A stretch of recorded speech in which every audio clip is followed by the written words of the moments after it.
Oi, gente! Vocês que assistem as nossas palestras aqui da Sociedade de Educação Espírita da Bahia, no YouTube, eu tenho para vocês um convite especial. Nós voltamos com as nossas reuniões doutrinárias todos os sábados, pontualmente às 17 horas. Nas palestras são os mesmos conteúdos doutrinários que nós compartilhamos aqui no YouTube. Esse conteúdo fica disponível gratuitamente o tempo inteiro para todo mundo acessar na hora que for mais conveniente para você. Então se inscreve no nosso canal, sabe? Compartilha o vídeo, assiste a palestra de quem você quiser, de quem você preferir. São palestrantes convidados, expondo o ponto de vista de cada um sobre o conhecimento espírita, em cruzamento também com outros ramos do conhecimento, né? Com a psicologia, com a filosofia, com a ciência. Então é um prazer ter vocês aqui no nosso canal e também na nossa sede. A gente espera vocês lá. E tem um pedido para fazer. Nós precisamos da contribuição de vocês, em qualquer quantia que seja. A nossa situação encontra-se um pouco difícil em virtude da pandemia, da não realização dos eventos que ajudavam a manter, né, a nossa instituição, a custear as nossas despesas. Então eu vou colocar aqui na tela o Pix da nossa conta para que vocês possam nos ajudar nesse momento, ok? Obrigado e até lá!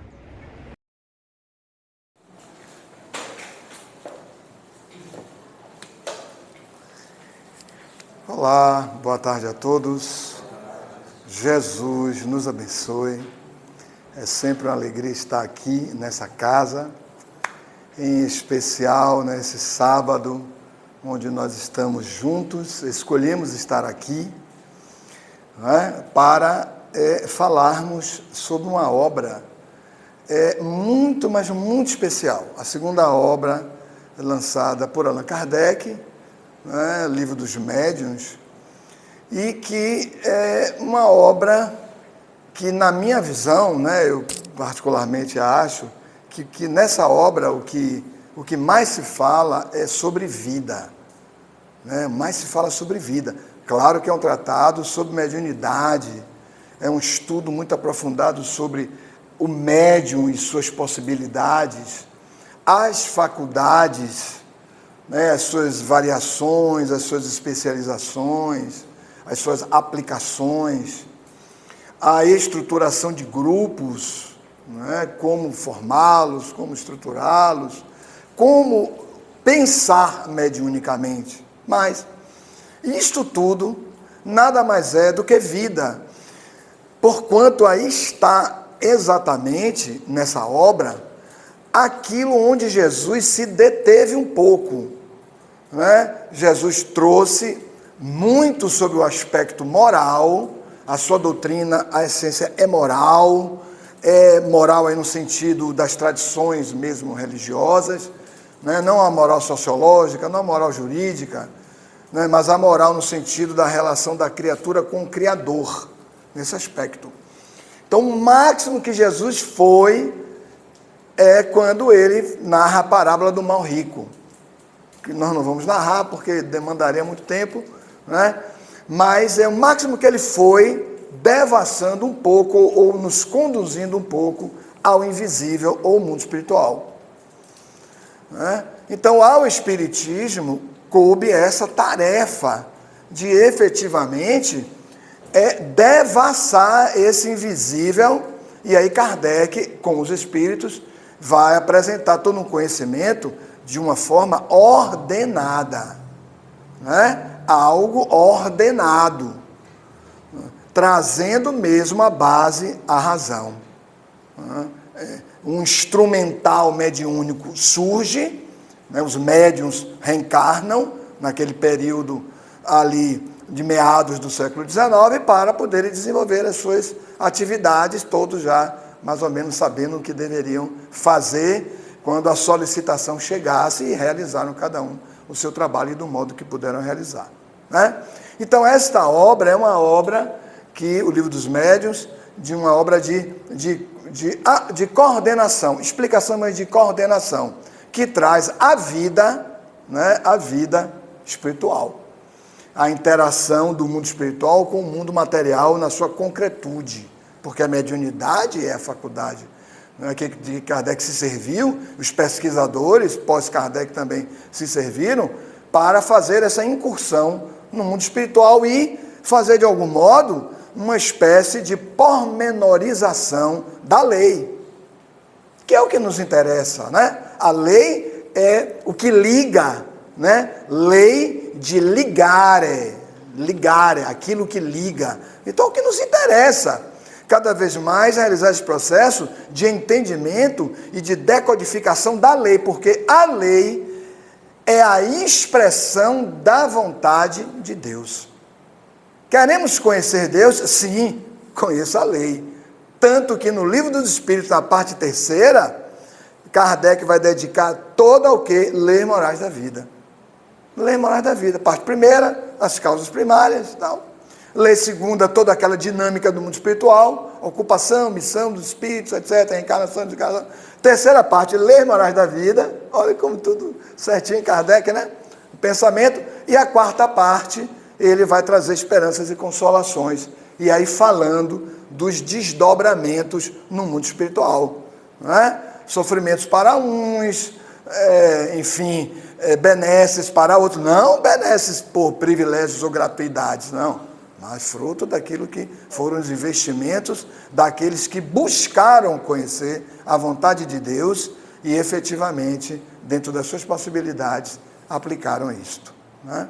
Então, a obra é especial, o Livro dos Médiuns é sensacional, acho que o termo é esse, que tanto mais a gente lê o Livro dos Médiuns, tanto mais a gente vai se aprofundando nos mecanismos pelos quais tudo se dá.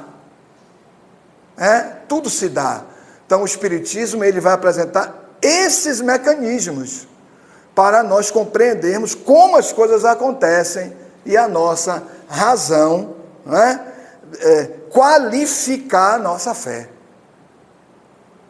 Qualificar a fé. Porque a fé nós já temos. A fé é um sentimento inato da nossa destinação futura, não é isso? Capítulo 19 do Evangelho segundo o Espiritismo, a fé que transporta montanhas. Há um itemzinho lá, não é isso? Que o Espírito vai dar essa definição. A fé no homem, para ser fiel ao texto, no homem, a fé é o sentimento inato. Quer dizer, nós já nascemos com esse sentimento. Sentimento inato da sua destinação futura. Há futuro. E esse futuro, nós temos uma destinação para ele.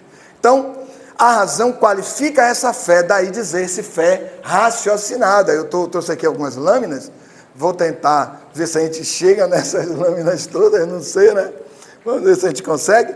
Porque esse capítulo, Contradições e Mistificações, foi um capítulo escrito por Kardec, vale hoje, naturalmente, perfeitamente, mas quando o Espiritismo aparece, em meados do século XIX, e este mês, né, o Espiritismo está aniversariando 166 anos de lançamento do Livro dos Espíritos em Paris, né? Então, é uma doutrina muito jovem, mas já está se consolidando naqueles que estão buscando o entendimento sobre ela. Então, quando Kardec lança, quando ele apresenta a obra, para tudo. Porque o sacerdotalismo vinha caindo, a igreja vinha perdendo terreno, porque o campo investigativo da igreja era um campo investigativo dos processos intuitivos de Deus, da vontade de Deus, misturado, né, por processos, por entendimentos dogmáticos muito fortes.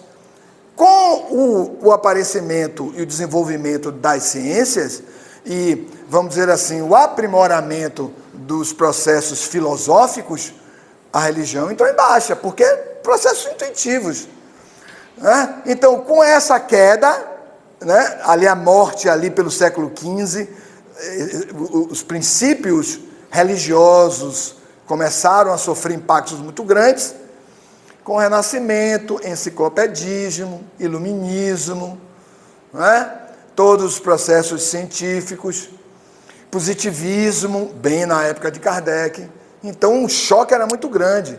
Por isso, a doutrina espírita precisou surgir naquele momento, porque era um momento azado, um momento específico, para poder, então, resgatar a ideia de Deus, a ideia de mundo espiritual, que não se tinha com esse detalhamento, não é? E acrescentar com esclarecimentos novos, não é? Com esse ingresso no mundo espiritual. E aí os espíritos vêm para trazer essa doutrina. Daí eu estou explicando tudo isso para a gente entender o porquê desse capítulo. Quando ele diz assim, contradições, o que Kardec fez? Ele reuniu as ideias daqueles que estavam se opondo ao espiritismo, os opositores, né? E reuniu as suas demandas, as suas queixas mais severas, e nesse ponto, com relação às comunicações, ele escreve o capítulo. E junta esses dois itens, contradições, né? Porque se afirmava o seguinte, olha, entre os próprios espíritas que apresentam o espiritismo, eles não se entendem, há contradições na própria revelação espírita. Aí Kardec escreve e diz, não há essa contradição. É isso que a gente vai examinar aqui brevemente. Não dá para examinar o capítulo todo, porque é muita coisa, né? Então, ele diz, não há. E nós vamos ver isso aqui. E aí ele coloca um plus, né, que é um trecho um pouco menor, que são as mistificações. Então, essa introdução aí é só para a gente ver no que a gente vai trabalhar. Deixa eu colocar os meus olhos, né? Alguns dizem óculos, eu digo olhos. Porque olhos eu tenho, mas sem óculos não serve para nada. Então, divergências aparentes, né? Divergências aparentes. Kardec destaca que as divergências nos esclarecimentos dados pelos espíritos, através dos médios, são, na verdade, aparentes, pelo que não há uma divergência real entre conteúdos de mensagens passadas em lugares diferentes. Porque a argumentação no núcleo tal, o espírito disse isso, no outro núcleo disse, com relação ao mesmo tema. Né? Então, quer dizer, os opositores dizem, olha, não há uma unidade de pensamento no espiritismo. Esse era o foco forte da oposição. Que hoje com esses esclarecimentos todos, e com as obras que se seguiram, né? As obras complementares, e também as obras trazidas mais especificamente por espíritos como André Luiz, Emmanuel, né? Joana de Ângeles, e outros tantos, que foram trazendo aqui e ali, mais a miúde, aquilo que os próprios espíritos já trouxeram na codificação. Então tudo começou a ficar mais iluminado, né? Tudo começou a ficar mais compreendido, entendido. O homem também, de um modo geral, com o próprio aprimoramento das ciências, as pessoas começaram a estudar mais, começaram a ter mais um pensamento assim, mais científico, né? Um pensamento mais conforme a lógica. E os fatos que foram se sucedendo, né? Os médiuns também começaram a realizar as suas tarefas, e então todos começaram a compreender mais aquilo que estava, assim, do ponto de vista teórico na doutrina, foi, vamos dizer assim, compreendido, consolidado como conhecimento com a vivência prática. Né? Veja o quanto um médium como Chico Xavier foi importante. Isso é muito importante, né? Mas absolutamente importante. Não só pelas psicografias que ajudaram, auxiliam muito, mas pela atuação dele como pessoa, né? A atuação dele como pessoa, na assistência, no amparo, na consolação, dando mesmo um caráter mais vivo à doutrina. Porque o espiritismo é uma doutrina assim, muito racional, né? É muito racional. Se você não toma dali do evangelho, e você toma daqueles informes, daqueles esclarecimentos, e você percebe com o esforço que os espíritos ali estão fazendo para trazer uma mensagem, os pontos de ligação entre ciência e amor, né? Você pode encontrar grupos ou espíritas assim mais cientificistas, né, mais filosóficos e um pouco mais distante, assim, um pouquinho mais distante da questão da caridade, né? Eu não estou dizendo que tem espíritas que não são caridosos, não. Estou dizendo apenas que o ponto mais marcante, que atrai mais alguns, é mais essa parte científica, mais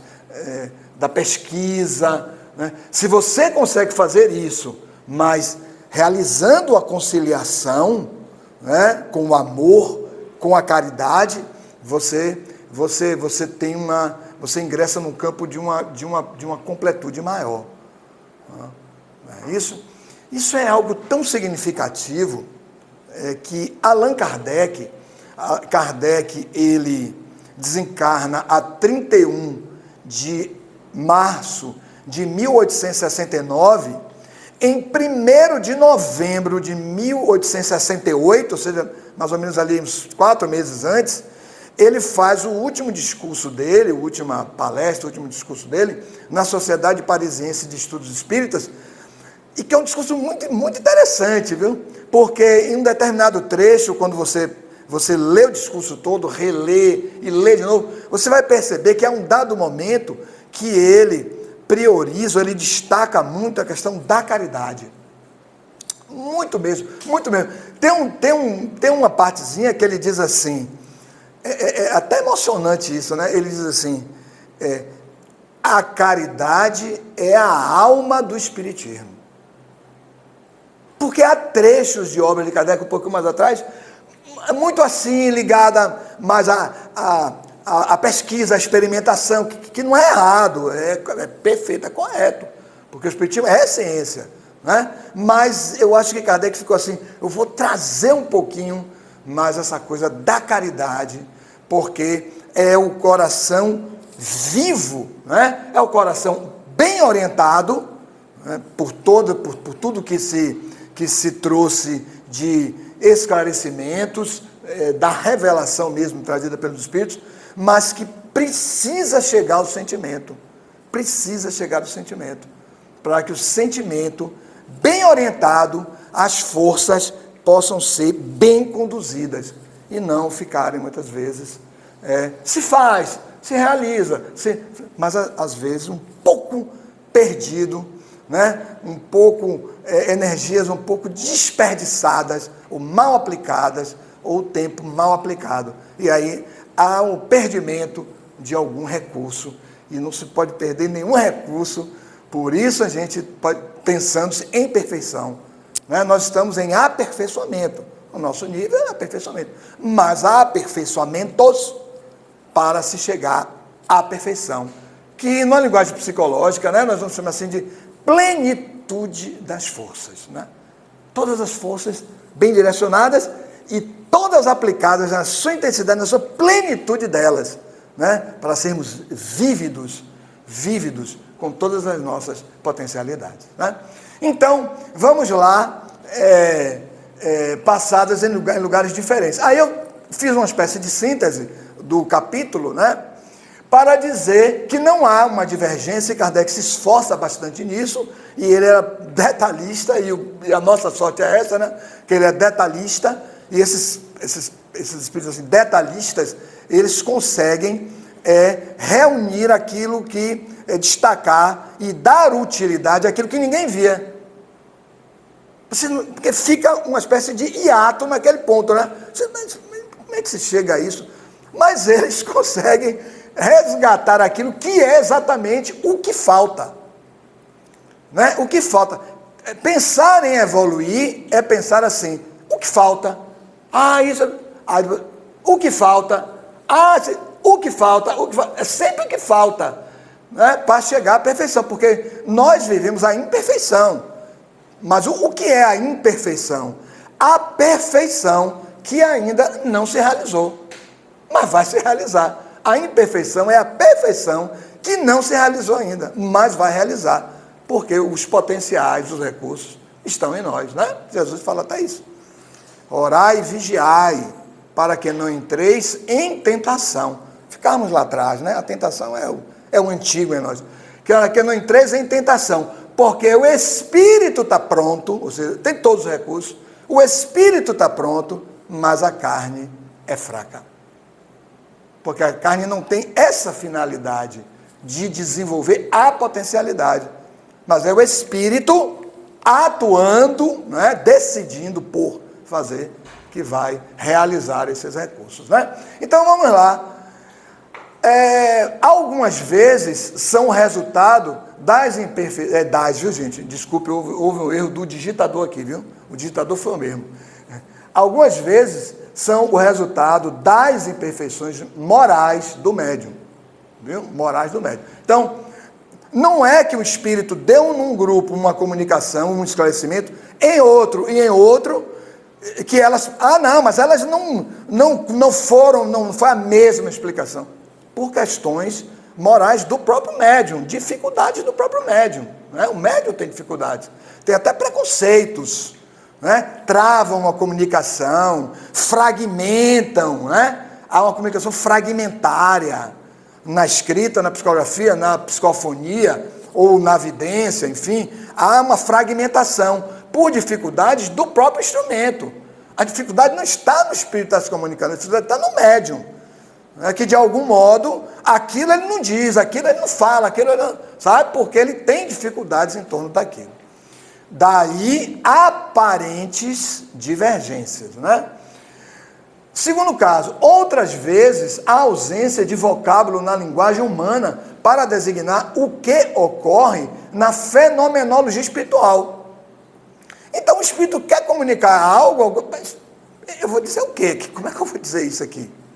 Não há uma referência, não tem, busca-se algo muito próximo para se dizer, às vezes se conta uma historinha, né? Às vezes se conta uma historinha, às vezes ele plasma uma imagem, vamos ver se dessa imagem o médium, enfim, usa o seu recurso para depois dizer, né? Capta na verticalidade, vamos dizer assim, e distribui na horizontalidade, né? Com aqueles que estão em torno do médium, né? Então, todos vamos, de alguma forma, nos espiritualizando, porque o primeiro recurso da mediunidade, ou a primeira consequência da mediunidade, é a espiritualização do médium. Todo mundo pode dizer que não tem muito espiritual, menos o médium, mas muitos até dizem, mas são médiums, não é? Então, espiritualizar o médium, para que o médium, assim, se pondo na condição de instrumento, e aí procurar ser o melhor instrumento possível, né? O melhor instrumento, estudando, laborando as suas dificuldades, fazendo autoconhecimento, né? Fazendo autoconhecimento, que é a nossa base grande, né? Imagine, é a nossa chave de percurso. O autoconhecimento está lá na 919, letra A do Livro dos Espíritos. Recurso o tempo inteiro. Lá na nossa casa, quando surgem algumas questões, você está fazendo autoconhecimento, o pessoal já fica meio... Você está fazendo autoconhecimento? Porque para, né? A gente para. Às vezes desiste num ponto, outro ponto, dificuldades, coisas que não queremos enfrentar, fugas, desvios. Tudo isso repercute na comunicação. Tudo isso vai chegar na comunicação, porque a produção mediúnica é o resultado do trabalho de muitos. É o trabalho do resultado de muitos. A casa espírita tem uma vibração. Quando você ingressa na casa espírita, você ingressa naquela vibração. Já há tratamento. O tratamento já começa na vibração, né? Daquilo que você entra. Então imagine, há espíritos responsáveis pela manutenção do campo vibratório da casa. E aí vão todos os outros tratamentos que podem ocorrer na casa, em especial o esclarecimento, né? E essa casa tem essa missão de esclarecer, de trazer a reflexão, ao estudo, né? Então, terceiro, pode também haver uma variação ou aparente contradição quando se verificar o baixo nível de entendimento do médium e do grupo espírita. Então, às vezes, o mesmo espírito, dando comunicações em lugares diferentes sobre um determinado tema, você pode chegar à conclusão de que, naquele grupo ele foi até um determinado ponto, é até ali que se alcançava, né? É como um professor, dar aula para 2, 3 turmas, mas uma turma ser mais destacada. Reuniram-se ali, enfim, por algum critério, alguma razão, né? E ali ele tem condições de efetivamente, né, apresentar mais, um material maior, mais profundo, né? Trazer uma profundidade maior. Mas na outra turma ele sabe, olha, como são poucos aqui nesse que teriam, eu vou trazer aquilo que no geral todos possam compreender, né? Então a própria limitação ou o despreparo do grupo também pode levar a essa variação de comunicações, sabe? Então, o espírito é o mesmo, aquele valor ou aquela informação foi passada de uma forma diferente, de um modo diferente, mas ela foi efetivamente passada conforme poderia ser entendida. Porque você, como diz Paulo o apóstolo, né? Como diz Paulo, né? Quando eu era criança, eu recebia alimento de criança. Quando eu fiquei adulto, eu passei a receber alimento de adulto. Né? Então você não vai dar coisas não digeríveis a uma criança. Você vai terminar causando problemas seríssimos à saúde da criança. Então a mesma coisa somos nós, em muitos momentos, que recebemos elucidações compatíveis com aquilo que é possível absorver naquele momento, né? E eu coloquei um quarto item ali. Às vezes é necessário observar que as mensagens ditas contraditórias, passadas pelo mesmo espírito em grupos diferentes, têm o mesmo valor de fundo, que é o que nós estamos falando aqui. Não possuindo, entretanto, a mesma forma de apresentação ou as mesmas ideias exatamente, porém apontam para uma mesma informação ou valor moral, variando de conformidade com a necessidade de cada grupo ou o momento de preparação em que estagiam. Então, cada grupo tem o seu estágio, o seu momento, reúnem-se por afinidades. Há pessoas que ingressam em determinados centros, em determinados grupos mediúnicos, levam um período, mas depois constatam que não está bem ambientado. Não é porque é melhor ou é pior, não. É um ajuste que não aconteceu. Uma espécie de sintonia vibratória que não aconteceu, né? Por afinidade, por, às vezes, problemáticas do próprio médium, dificuldades do próprio médium, ou o médium chega num período onde o grupo também não está bem. Às vezes é o grupo, como ente coletivo, que não está bem. Vai estagiar por um período ali, até com cessação das comunicações, etc., por um período, para que haja uma rearrumação de algumas coisas, né, que precisam ser restabelecidas, coisas que precisam ser, por exemplo, depuradas, até que o grupo, então, volte a criar as condições para prosseguir. Né? Porque não adianta correr. Nós não temos que correr em nada. Nós temos que manter a regularidade na nossa caminhada. A regularidade. Mas correr, né? Às vezes eu converso com pessoas lá no centro, a gente tem um atendimento, eu participo da parte de entrevistas, encontramos pessoas que estão correndo. Aí eu digo, mas meu amigo, ele conta a situação dele, mas eu não estou entendendo porque é que o senhor está correndo.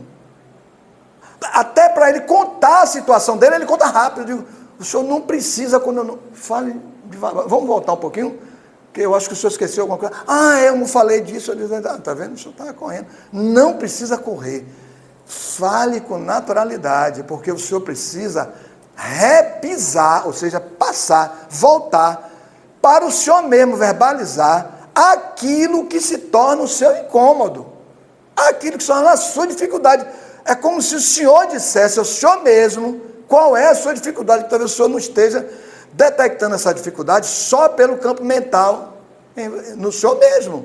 É preciso ver que o senhor diga. Pode voltar aqui na semana que vem, ou daqui a 15 dias, com o senhor puder, para dizer de novo a mesma coisa. Eu não tenho pressa.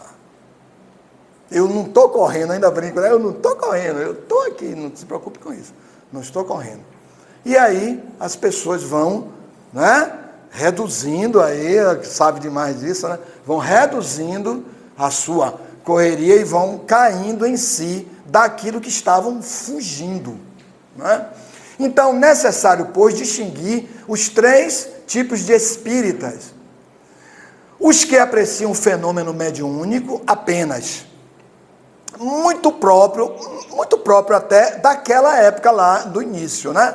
Muito próprio, era tudo muito novo, né? O fenômeno mediúnico surgindo, principalmente os fenômenos de efeito físico, eram muito mais intensos do que hoje, mas muito mais intensos, porque era necessário chamar a atenção para aquele novo momento que a humanidade estava passando, que era uma etapa dentro da etapa de transição, porque nós já tivemos outras transições lá para trás, mas dessa etapa de transição.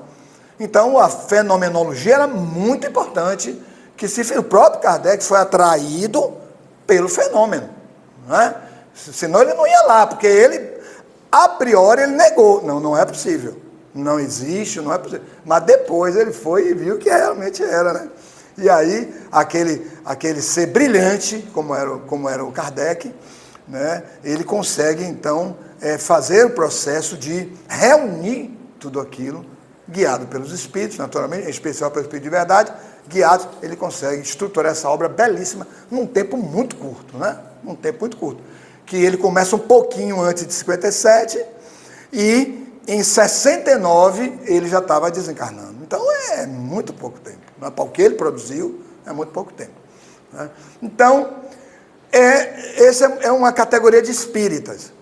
Os que já têm percepção do fenômeno moral, porque já conhecem as leis morais da vida, mas aplicam as suas consequências aos outros. Você não aplica a si mesmo, mas aplica aos outros. Já viu aqui quando abre o Evangelho? Esse capítulo é para você, nunca é para ele, né? É sempre para uma outra pessoa. Então, aplicam aos outros. E os espíritas, por assim dizer, mais amadurecidos, né? Ou como alguns chamam, genuinamente espíritas, são aqueles que conhecem as leis morais, eis que já assimilaram o conteúdo do Evangelho e as aplica a si mesmos, né? Então, deixa eu andar um pouquinho, né? Vixe. Outra suposta contradição. As contradições, mesmo aparentes, podem lançar dúvidas no espírito de algumas pessoas. Isso é uma pergunta que Kardec põe nesse capítulo e toma da resposta dos espíritos, né? Então, assim, as contradições, mesmo aparentes, podem lançar dúvidas no espírito de algumas pessoas. Que meio de verificação se pode ter para conhecer a verdade? Né? Então, notem como há realmente essa questão, né? A resposta que ele tomou dos espíritos. Para se discernir do erro a verdade, que é o que nos interessa, não é assim? O que nos interessa, a verdade. Jesus vai dizer isso lá atrás. Conhecereis a verdade e ela vos fará livres, né? Então, para se discernir do erro à verdade, preciso se faz que as respostas sejam aprofundadas e meditadas longa e seriamente. Queremos tudo muito rápido, soluções rápidas. Não há nada de ser rápido, porque uma vez na vida, sempre na vida, né? Então, não temos para onde ir, porque estaremos sempre na vida, mesmo perdendo o corpo pela morte, os corpos, né? Como já tivemos vários corpos lá para trás, teremos vários pela frente, esse que estamos agora, né? Mesmo nesse sentido, devemos meditar seriamente. É um estudo completo a fazer-se. Para isso, é necessário tempo, como para estudar todas as coisas. Ninguém aprende medicina, né? Corrido. Imagina, os pacientes vão reclamar no futuro, né? Então, tem que se pensar, tem que se analisar, tem que se meditar, né? Tem que se avaliar profundamente. Aí ele diz: estudai, comparai, aprofundai. Incessantemente vos dizemos que o conhecimento da verdade, só a esse preço dessas condutas, se obtém como quereríeis chegar à verdade, quando tudo interpretais segundo as vossas acanhadas, ideias acanhadas, que, no entanto, tomais por grandes ideias. Né? Então, nós vimos como a ilusão é um processo ainda muito significativo em todos nós. Né? O processo ilusório é muito forte, ele é muito intenso. A cada minuto, nós somos convidados a, muitas vezes, adotarmos condutas, mas a base é ilusória. A base é ilusória. Normalmente, condutas que nos remetem a determinadas fugas.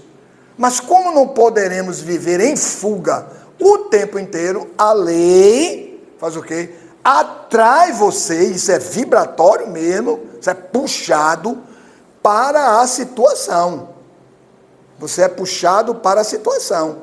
Né? Então, por exemplo, na família você é puxado, e aí todos crescem, aí cada um vai demonstrando dentro da família o que pensa, o que sente, o que foi, como procede, aqueles embates todos na família, e é muito bom isso, porque eu, no meu caso, por exemplo, eu tenho família pequena, né? Tem problema, mas é bem pequenininha a minha família, porque meus pais não tiveram irmãos, né? Meu pai teve uma irmã, mas morreu muito cedo, minha mãe teve uma irmã, também desencarnou muito cedo, então eu não tive tios nem primos, minha família é muito pequenininha, só meus 3 irmãos, né? Apenas. Então, mesmo assim, as coisas, imagina as famílias grandes, né? As famílias grandes, de pessoas que já se dão em encarnações anteriores nesse campo familiar há muito tempo, né? Então vem tudo aquilo, e tudo isso na família é dito com verdade. Por que com verdade? Porque é o que o indivíduo sente. Ele pode estar até enganado no que ele sente, mas é o que ele sente. E aí ele lhe diz mesmo e colabora muito.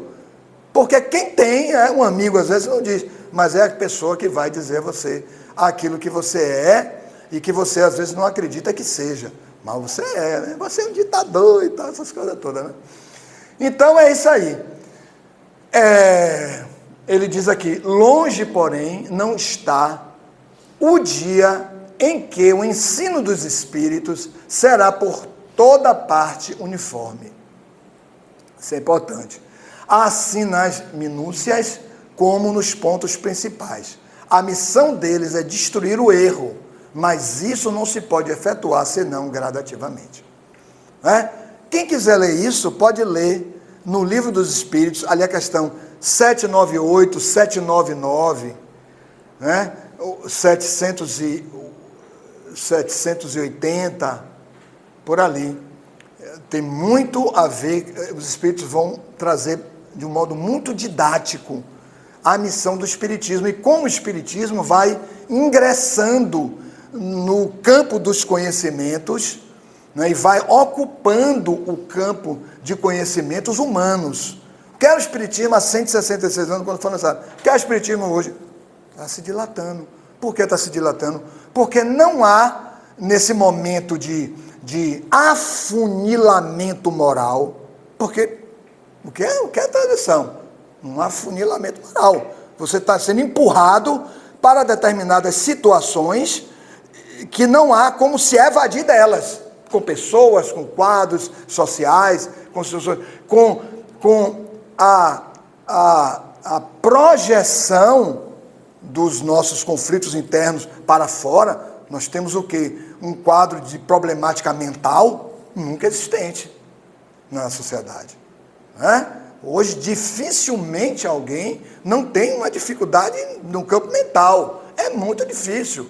Né? Daí a importância da preservação da nossa integridade psíquica, com todos os recursos que nós já temos. Aqueles que são espíritas e são simpatizantes espíritas, poxa, tem à mão recursos incríveis que outros não sabem, não quiseram saber, não puderam saber ainda, mas saberão no futuro, né? Mas saberão no futuro. Mas são recursos muito importantes que nós temos à mão, para quando o quadro aparecer, a situação aparecer, você usar o recurso que você tem. Pai, você não pode fazer, não. Não tem como fazer isso, não. Para, medita, como ele diz ali, para, reflete, aprofunda, medita, ora, recurso que Jesus o tempo inteiro na oração, ora, que aí você se eleva acima da matéria, que a oração se elevar acima da matéria e em espírito entrar numa relação direta com Deus. Você recebe diretamente, né? Sermão da montanha. Quando fores orar, recolhe-te no teu quarto. Quer dizer, no seu mundo íntimo, né? Quarto é mundo íntimo. Recolhe-te no teu quarto, que teu Pai que vem em secreto, por que vem em secreto? Porque Deus está em nós. Que teu Pai que vem em secreto te recompensará.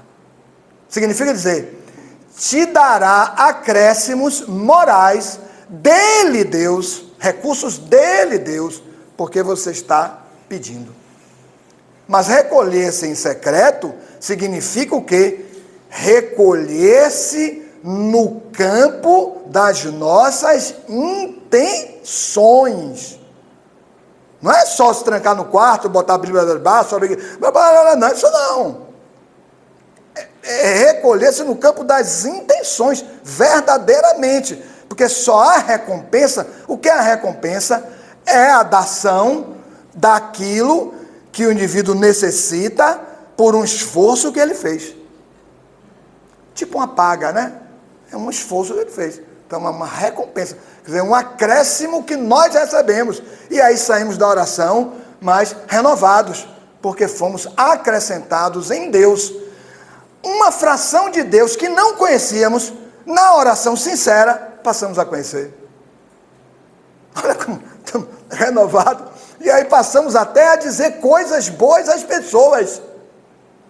Porque nós estamos, assim, meio que embevecidos, extasiados com aquilo que recebemos.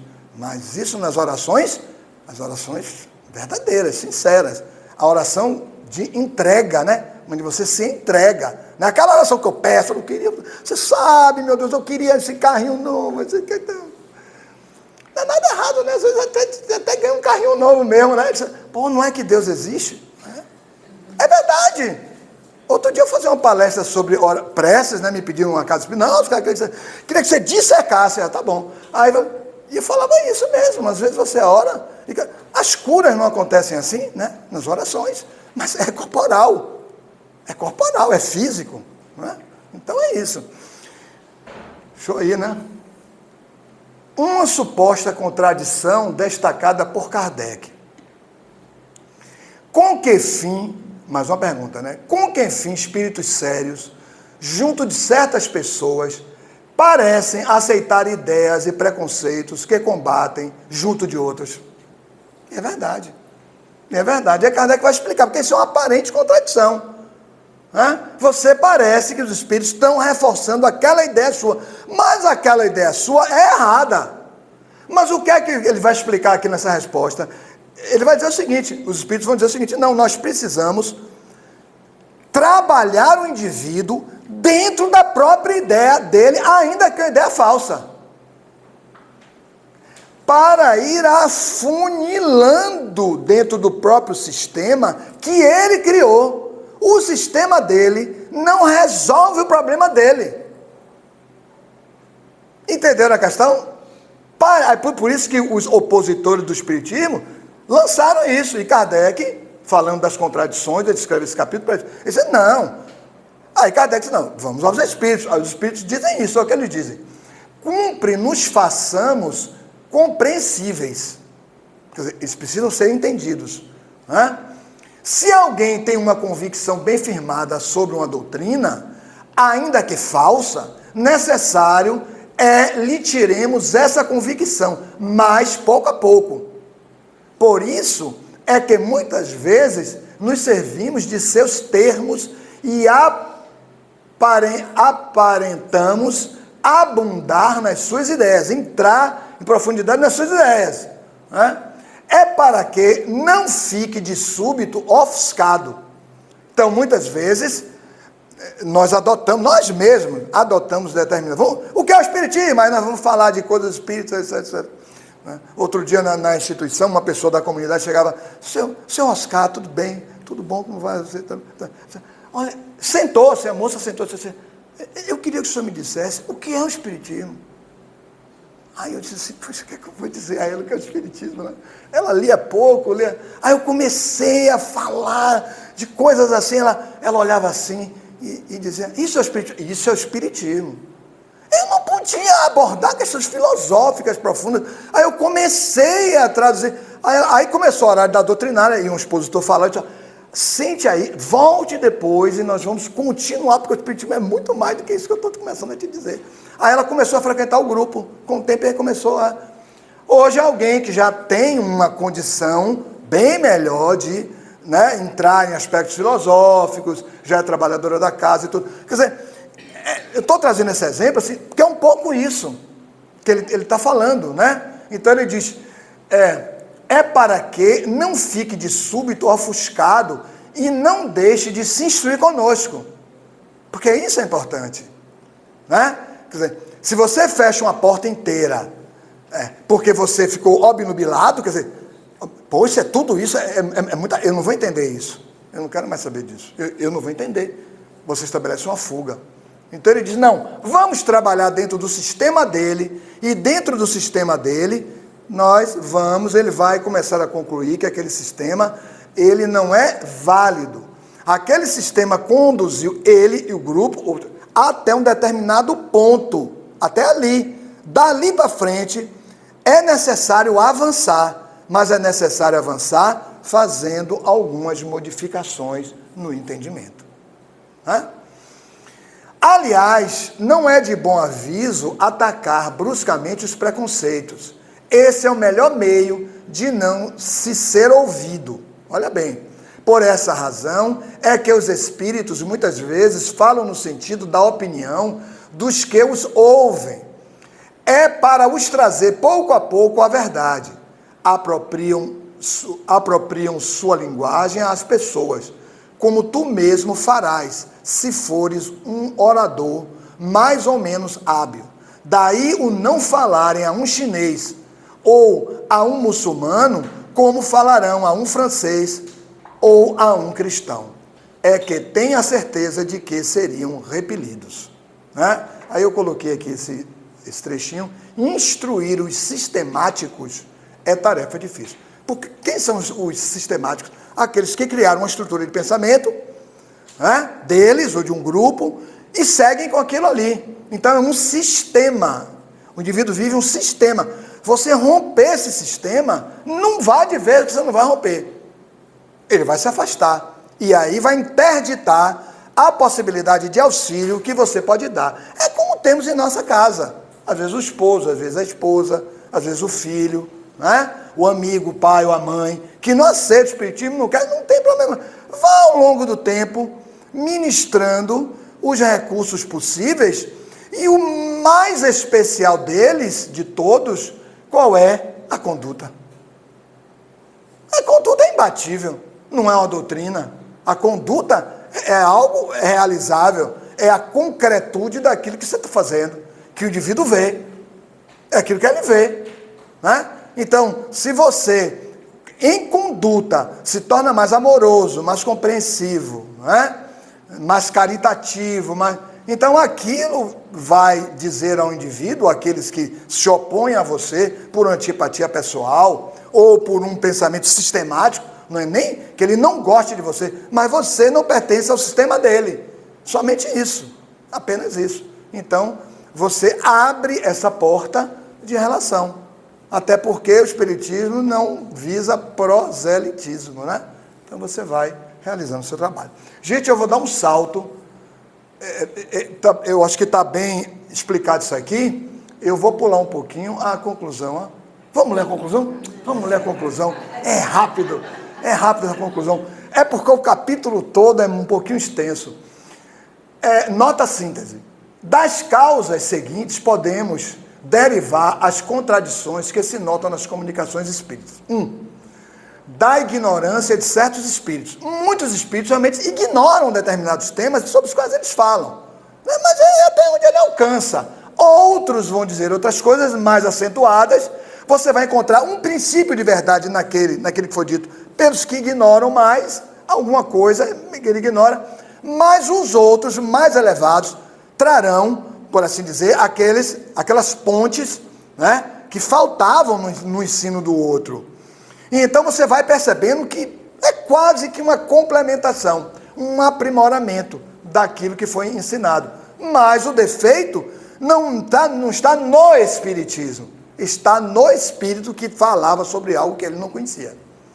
2, do embuste dos espíritos inferiores, que por malícia ou maldade dizem o contrário do que disse algures, quer dizer, em outro lugar, o espírito cujo nome eles usurpam. Então o espírito fala, não, aqui é Bezerra de Menezes, sabe? Mas não é Bezerra de Menezes, não tem nada a ver com Bezerra de Menezes. Então, Bezerra diz uma coisa no outro lugar, não, mas Bezerra de Menezes, você vê quem disse isso. Que se contrapõe ao que você está dizendo lá, é tudo Bezerra de Menezes, mas não é tudo Bezerra de Menezes, né? Até porque a lógica, o bom senso e a fluidez no amor, né? Que é a base da mensagem espírita, é o Evangelho. Essa fluidez no amor, porque o amor tem uma linguagem muito própria. O amor tem uma linguagem muito própria, que aqueles que amam, aqueles que se alfabetizam no amor, conseguem identificar, sem uma palavra.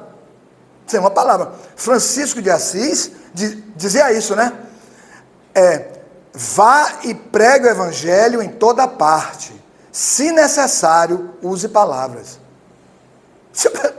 Mas se necessário, use palavras. Como é que eu vou pregar o Evangelho? Está certíssimo.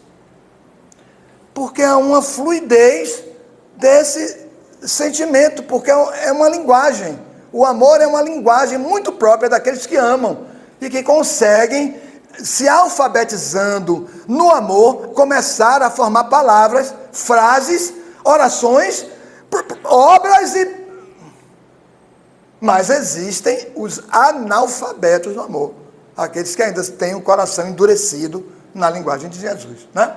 Então, dá vontade, item 3, dá vontade do próprio Espírito, que fala segundo os tempos, os lugares e as pessoas, e que pode julgar conveniente não dizer tudo a toda a gente.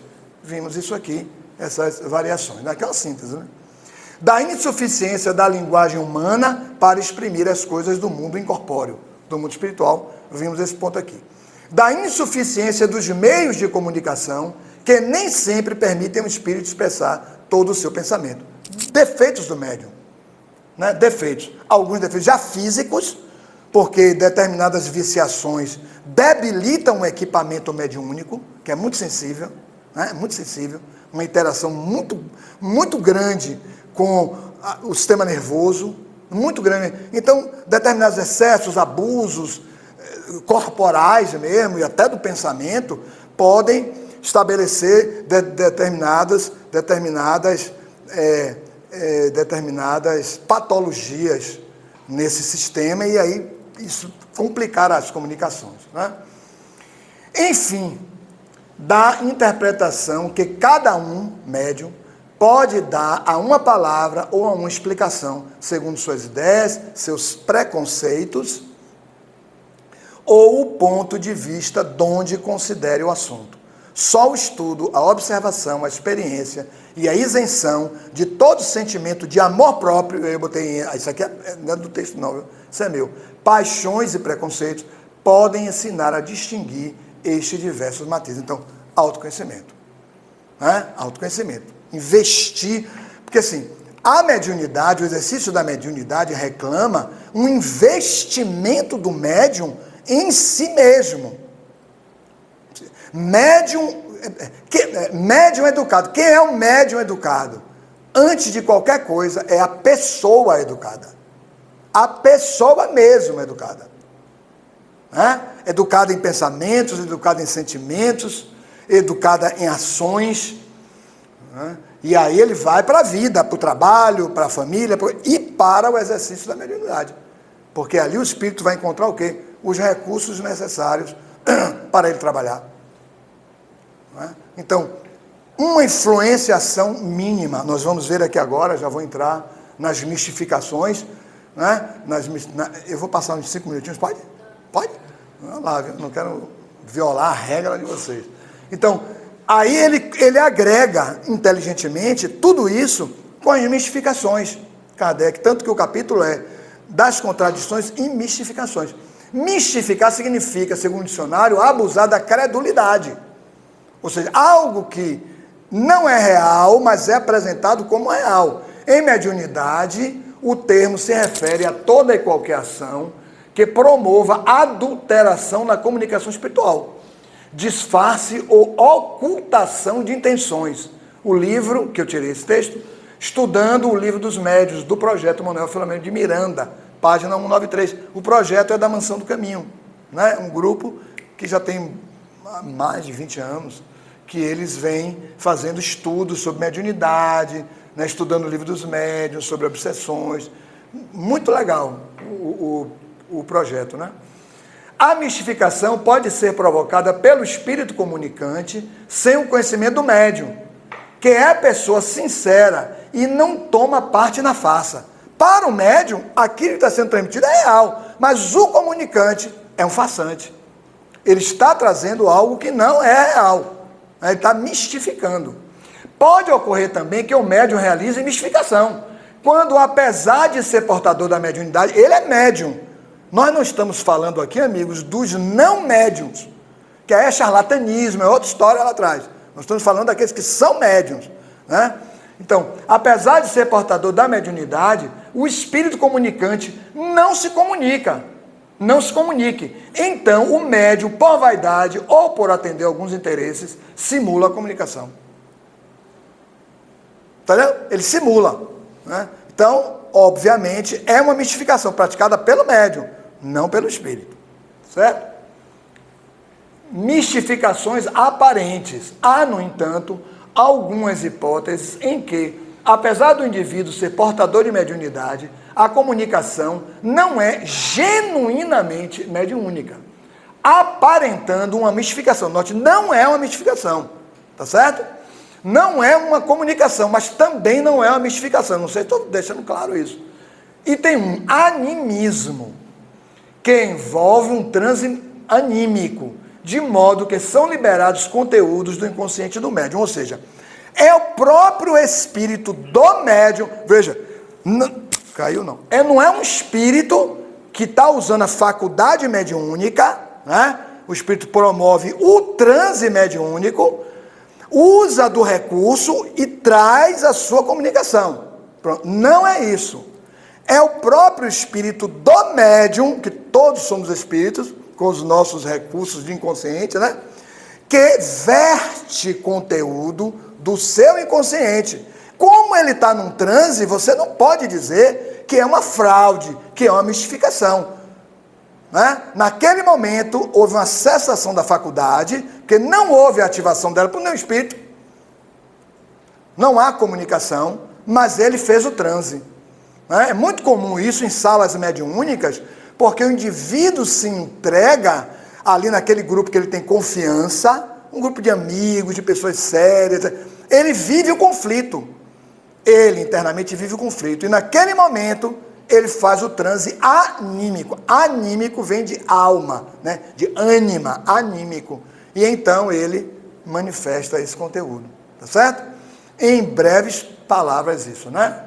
Há um livro muito bom, quem quiser estudar isso com profundidade, Animismo e Espiritismo, uma obra de um russo, Alexander Aksakov, né? Alexander Aksakov. Tem um autor brasileiro muito bom também, muito bom, acho que o título da obra é Além do Inconsciente, de Jaime Servinho. Jaime Servinho, uma obra, acho que é esgotada essa obra, mas vocês podem achar ela até em PDF na internet, eu acho que tem. Muito boa essa obra também, muito boa, né? E existem também mistificações aparentes nas sugestões endereçadas pelos assistentes da reunião. Estamos na reunião mediúnica, então as pessoas que estão assistindo, ou seja, estão na reunião, né, estão participando da reunião, o médium pode ser sugestionado mentalmente, ou às vezes pela fala, ou mentalmente. Então o médium às vezes dá uma comunicação, faz um transe e dá uma comunicação daquilo que ele foi sugestionado. Então notem, não é uma comunicação mediúnica, não é um espírito que está utilizando da faculdade do médium para trazer uma mensagem. Não, é uma mensagem trazida, captada, né, plasmada, para usar uma palavra mais técnica, né, plasmada no ambiente, o médium capta aquela ideia e dá vida àquela ideia. Mas era aquilo que pessoas queriam que fosse dito, etc, etc, etc, etc. Então o médium termina transmitindo aquilo, tá certo? Gente, eu vou ficar por aqui. Eu teria mais 1 ou 2 lâminas nesse aspecto, em razão do nosso horário. Eu não sei se eu atendi vocês aí nesse pedido sobre esse capítulo, tá certo? Obrigado.